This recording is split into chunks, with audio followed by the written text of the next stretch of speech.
You ask Tiger to solve. This deals with linear equations with one unknown. The final result is y equals -11/3. Let's solve it step by step. Simplify the expression. Group like terms. Simplify the arithmetic.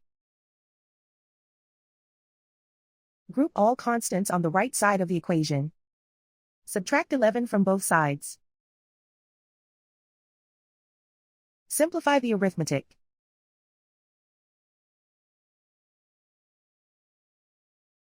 Isolate the y.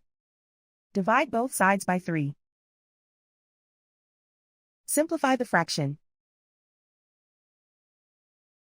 And so the final result is y equals -11/3.